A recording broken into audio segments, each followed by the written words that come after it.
The man is in the garden again, swinging the axe round and staring up at the windows like he's looking for someone.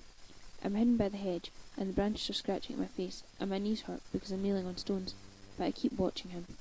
He's got a mask on, the kind burglars wear in kid stories, and he's looking at the rabbits next door. I hope he takes them away. I don't like next door's rabbits. He's making noises, growling and crying and screaming so loud that I'm sure Sammy must hear. Maybe the rabbits scare him too. I wriggle out of my hiding place in time to see him bring the axe down on the biggest rabbit. And I cheer, because now that it's dead, the rabbit can't control my thoughts. I run inside, holding my plastic sword tight against my chest.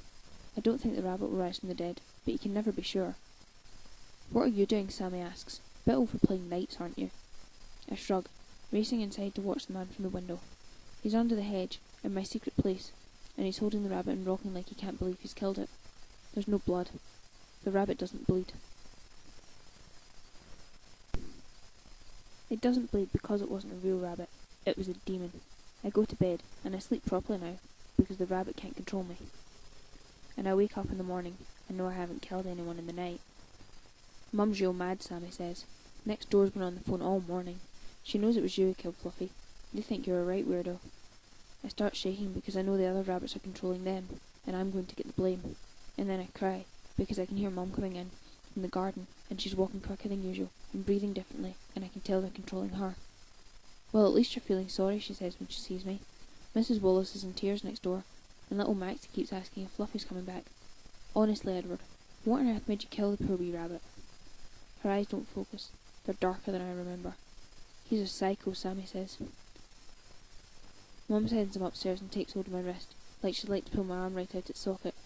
It's too hard, too tight, and I'm scared. I want you to go next door and apologise, she snarls, and I want you to explain to Mrs. Wallace why you killed Fluffy. I jerk my hand free and snatch my sword.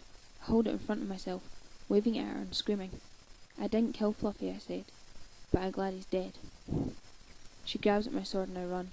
I run out to the garden, and under the hedge and hunch up against the wall. The man is there too, and he's got his axe. I'm not scared though. He killed the rabbit for me. They're looking for you, he says. I can hear them, Mum and Sammy and Mrs. Wallace. They're all shouting, but their voices sound wrong, like an instrument out of tune because the rabbits are controlling them. And it's getting darker even though it's morning because the earth is spinning faster. Or maybe the rabbits have destroyed the sun. I don't know anymore. Everything is happening too fast and my brain can't keep up, so it jerks and skips and makes the man fade in and out of view. I close my eyes and grip my sword tight. His plastic bends and it's full of dents, but I ignore that. The man realises what I'm about to do and grabs my wrist. It's not like my mum. He's the only one who knew about the rabbits apart from me. We're both holding the sword now, and everything slows down until the shouts outside can't be heard anymore. Nothing else matters but the sword. It stops being a toy, bought for £2 on Halloween, and becomes everything that matters. I'm not scared. I want to go first. We're going home, kid, the man says. You and me. We're going home. I take the sword and hold its point against my chest. It's round and blunt and made of cheap, thin plastic, but it pierces my heart, spilling blood onto the ground and soaking through my jumper. And it doesn't hurt. I twist the sword, pull it out and pass it to the man who does the same thing. He has no blood either. He's a demon, like Fluffy. After a while they find us. Sammy is crying, and Mum is screaming, and Mrs. Wallace is shouting down the phone. And then there are flashing lights, and people rushing around us, and they're thumping on my chest and blowing in my mouth. The man is still holding my wrist as they cover me with a white sheet and lead Mum and Sammy away. And then Mrs. Wallace screams that the other rabbits are dead, and everything stands still and quiet again like a dream. And I go to sleep, and go home.